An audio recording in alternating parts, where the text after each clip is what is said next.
Adventure on Pipeman on W4CY Radio.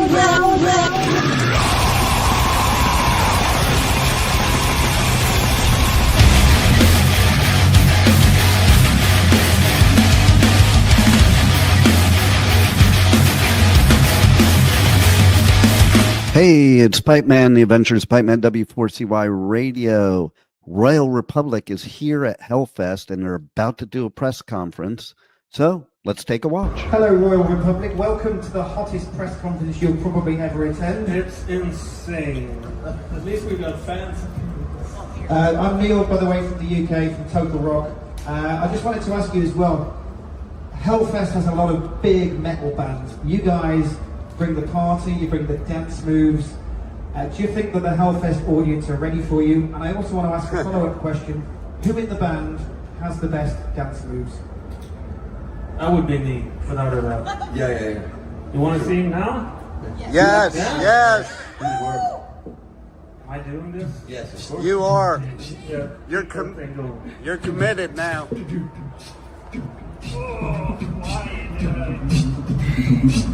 Yeah, I can't keep a beat that long. All right. I need a beat. Okay.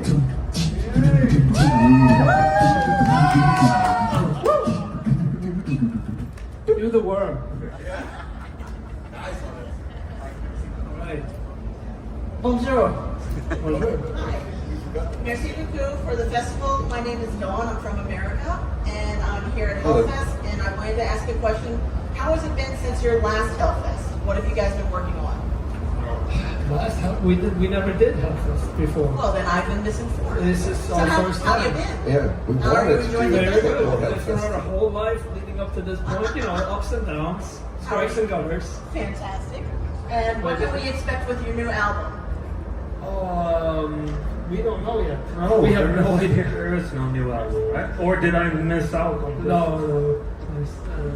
But we have a new single out called Venus from Shocking Loop. It's a cover. It's a good cover. We don't really know what to expect. That's the funny thing about being in this band. It's like everybody expects us to have this grand plan, but we're just kind of motoring along and putting the track in front of the train as we go. We are as surprised as everyone else when we release something. Yeah, the only thing we can say is basically expect the unexpected, because we don't know. That sounds amazing. My name's Dawn of the Underground from All Rock. Thank you very much. Welcome to Europe, Dawn. Hi guys, Eamon from Eon Music in Ireland here. It's very multicultural today. Love it. I suppose I got a multicultural question for you. Love Cop is one of your highest charting albums in your home country in Sweden. Really? 4 albums in a row that have charted. You've also been your highest charting album in Germany. What does that success mean to you? How come no one tells us these things? That sounds awesome. I need to work for your label. I feel it. There's our label exec. What the fuck? Like the current label exec, not the exec. Keep the success away from the band. It'll make them work harder. Yeah. It's like you have to do better. I guess they want us to do better all the time. But we can see it in the ticket sales and the people that show up and the streaming revenue. That was a joke. But We can almost buy it ourselves as cheeseburger now. yeah, it's good. Yeah, we love it. I love every step forward, and I also love the steps back, especially You when I said step that before. What do you mean by that? the thing that happened in 2020 that nobody wants to talk about. Okay. And then you love Stepping out back of it, up. yeah. Okay. This is like a therapy session. Yeah. Hottest therapy session ever. Hi guys, I'm Elisa from the Road to Rock in the UK. Hi. You just said you don't plan anything. How did you get the band together? And when you first formed, did you know what direction you wanted to take? My part was basically, I just got a phone call. We all knew of each other, we didn't know each other when we were in music academy, like really super posh, sounds very posh. And then I think Adam had an idea, like, yes, to form a band, and he just looked around, like, who amongst all the drummers might play battery the best? It's got to be Per. And who is the greatest rock poser? It's got to be Hannes. Who has the best dance moves? Yeah. And who has the thickest neck? That's me. No, we started, like Adam wanted to start a band, so he quit the university, and then he went back to the university like 6 months later and said, okay, do you want to be in the band? Do you want to be in the band? Do you want to be in the band? And that's kind of how it started. Yeah, that's what it was. We didn't know each other. It was really weird, actually. Looking back, the first couple of rehearsals, it was just like we played a couple of songs, and then there was silence. Yeah. Yeah. But it's like playing music always felt great with this setup. Like we added one band member at a time, and it was just instant chemistry every time, and then everything else kind of came out of that.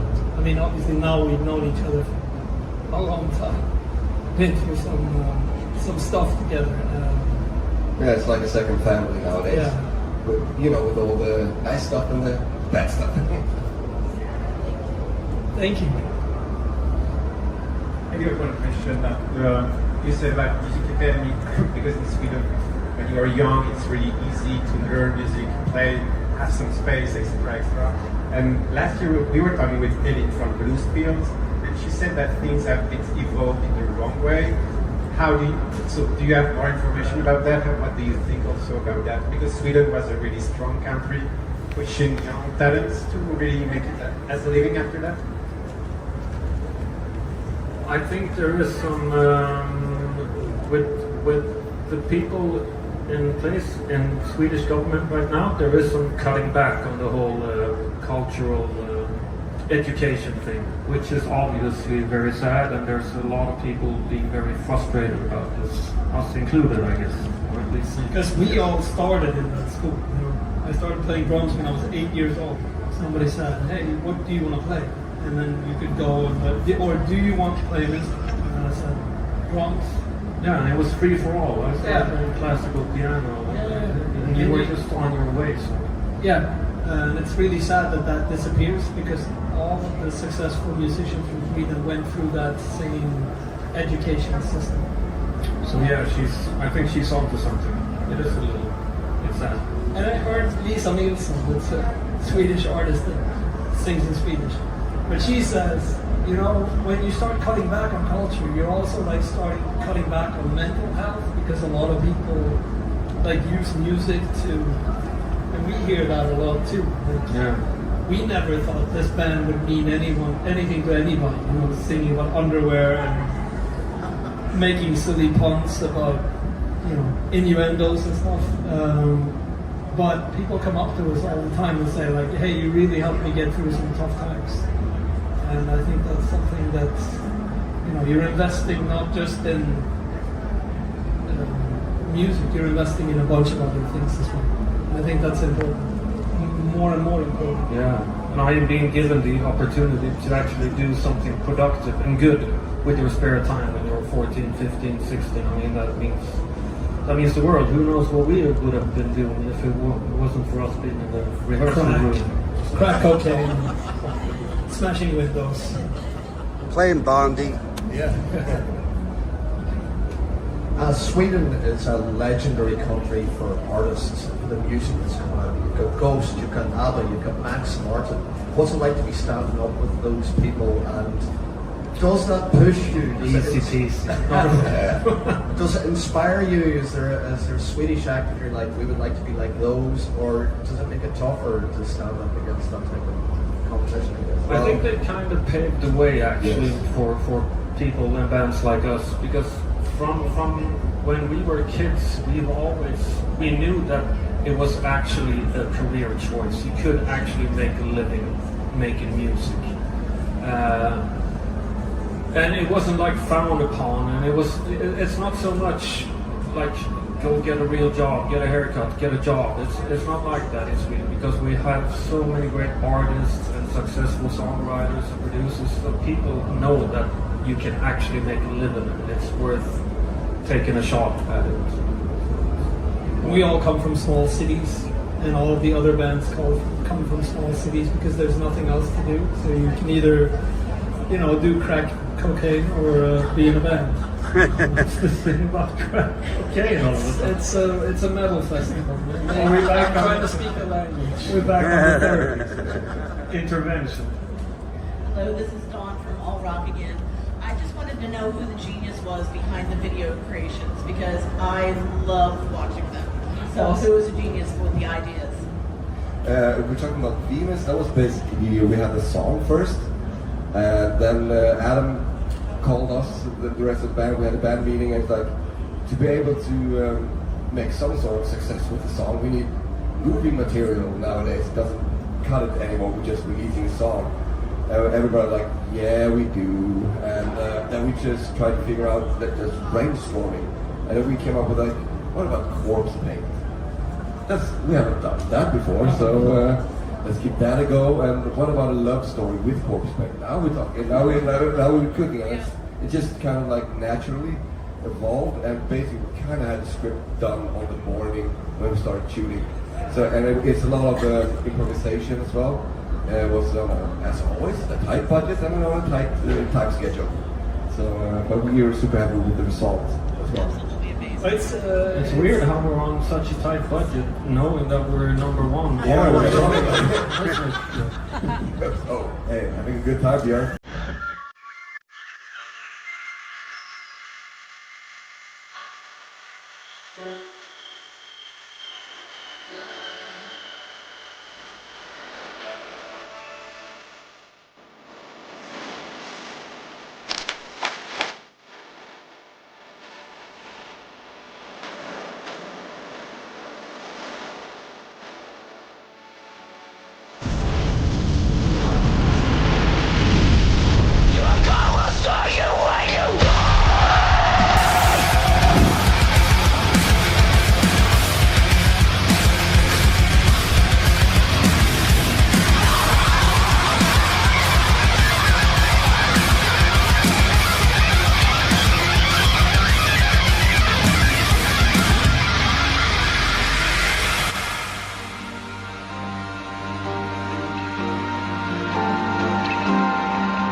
Thank you for listening to the Adventures of Pipeman on W4CY Radio.